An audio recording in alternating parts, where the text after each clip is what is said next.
Hello media farmers எல்லாரும் எப்படி இருக்கீங்க? எல்லாரும் நல்லா இருப்பீங்கன்னு நினைக்கிறேன். ஸோ செம்மறி ஆடு வளர்ப்பில் வந்து நிறைய விதமான உணவு வந்து நீங்கள் கொடுக்கலாம். இப்போ இன்டென்சிவ் மோடில் வந்து நீங்கள் செம்மறி ஆடுகளை வளர்க்கும் போது அதாச்சும் முழுக்க நீங்கள் வந்து ஒரு ஷெட்டுக்குள்ளே விட்டு செம்மறி ஆடுகளை வளர்க்கும் போதும் கான்சன்ட்ரேட்டட் ஃபீடுன்றத வந்து நம்ம செம்மறி ஆடுகள் வந்து கொடுக்கலாம். இதை தவிர்த்து நம்ம என்ன வந்து செம்மறி ஆடு கொடுக்கலான்னு பார்த்தீங்கன்னா வந்து சிலேஜ் அப்படின்றத வந்து கொடுக்கலாம். இந்த சிலேஜ் சம்மந்தப்பட்ட ஒரு வீடியோ வந்து நம்ம சேனலில் வந்து அப்லோட் பண்ணியிருக்கோம். ஃப்ரீயாக இருந்தால் செக் பண்ணி பாருங்கள். ஸோ சிலேஜ்ன்றது பார்த்தீங்கன்னா ஒரு ஃபெர்மெண்டட் ஃபாடர் மீன்ஸ் என்னென்னா நொதித்தல். தமிழ் வந்து ஃபெர்மெண்டேஷன் வந்து நொதித்தல்னு சொல்லுவாங்க. இப்போ இந்த சில்லேஜ்ன்றத வந்து நம்ம எதுலேருந்து தயாரிக்கிறோன்னா நார்மலாக இருக்க மக்காச்சோளத்தோட இலை.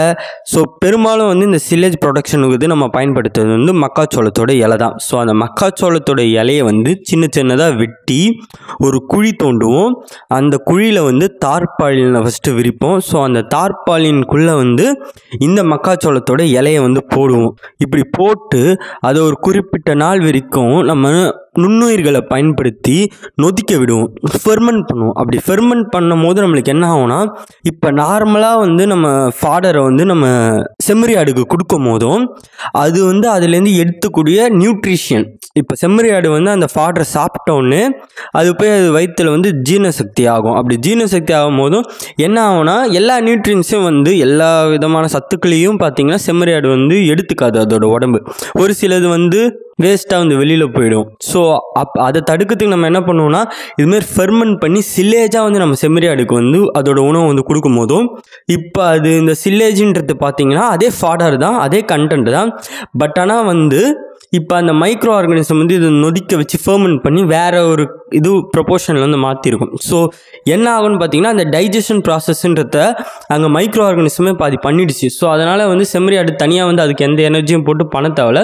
ஸோ வந்து செம்மறி ஆடுக்கு கிடைக்கக்கூடிய அந்த நியூட்ரியன்ஸுன்னு வந்து அதிகமாக வந்து கிடைக்கும். ஸோ இதனால் வந்து நம்ம சில்லேஜாக வந்து செம்மறி ஆடுக்கு வந்து அதோட உணவு கொடுக்கும் போதும் நார்மல் ஃபாடராக கொடுக்காம அதோட க்ரோத்துன்றது வந்து நல்லாயிருக்கும்.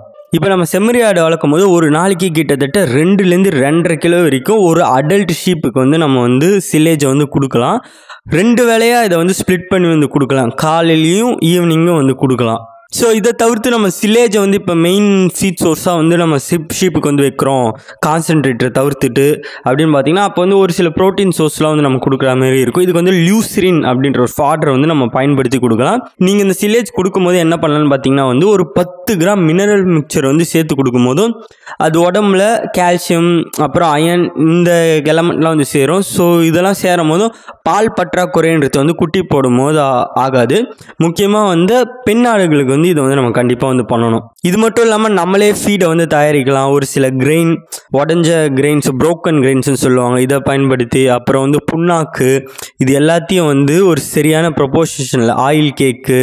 ஸோ இப்போ பார்த்தீங்கன்னா இது எப்படி ப்ரிப்பேர் பண்ணலான்னா புரோக்கன் கிரெயின் அந்த உடஞ்ச தானியங்கள் வந்து 20லேருந்து 40%, புண்ணாக்கு ஆயில் கேக் வந்து இப்போ தென்னை புண்ணாக்கு இல்லைனா வந்து நிலக்கடலையோட அந்த புண்ணாக்கு. ஸோ இதெல்லாம் வந்து 20லேருந்து 25%.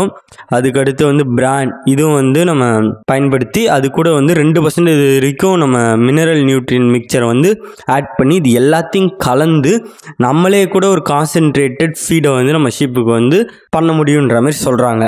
இப்படி சில்லேஜை பயன்படுத்தி அதுக்கடுத்து இது மாதிரி நம்மளாவே வந்து கான்சன்ட்ரேட்டட் ஃபீடை வந்து தயாரித்து நம்ம செம்மறி ஆடுகளுக்கு கொடுக்கும்போது அதை வளர்க்கக்கூடிய அந்த செலவுன்றது வந்து நம்ம கண்ட்ரோலில் வந்து இருக்கும்.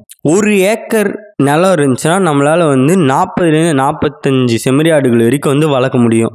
இன்னொரு முக்கியமான விஷயம் என்னென்னு பார்த்தீங்கன்னா இந்த சில்லேஜை வந்து நம்ம செம்மறி ஆடுகளுக்கு கொடுக்கும்போது அதில் மாய்ச்சர் கண்டென்ட்டு, அதாச்சும் ஈரப்பதன்றது வந்து கொஞ்சம் கம்மியாக இருக்க மாதிரி வந்து பார்த்துக்கணும். அப்படி ஈரப்பதத்தோடு கொடுத்தா ஒரு சில பிரச்சனைகள்லாம் வந்து செம்மறி ஆடுகளுக்கு வந்து வரும். ஸோ அதை வந்து நான் அப்புறமா சொல்கிறேன்.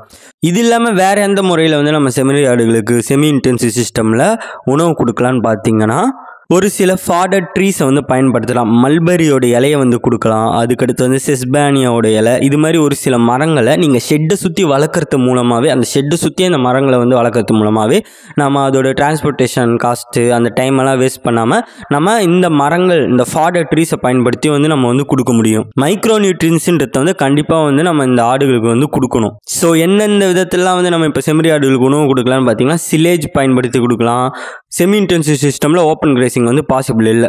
நம்ம செமி இன்டென்சிவ் சிஸ்டமில் பாசிபிள், நம்ம பண்ணுறது வந்து இன்டென்சிவ் சிஸ்டம். ஸோ இன்டென்சிவ் சிஸ்டமில் ஓப்பன் கிரேசிங் பாசிபிள் இல்லை.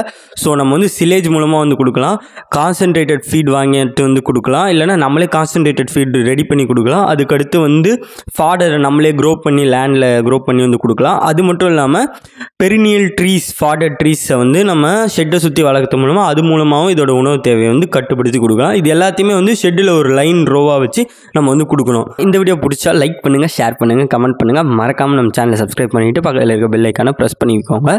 நெக்ஸ்ட் இது மாதிரி ஒரு சூப்பரான வீடியோவில் உங்களை வந்து மீட் பண்ணுறோம். அது வரைக்கும் உழுவோம், வயிறுவோம். நன்றி, தேங்க்யூ.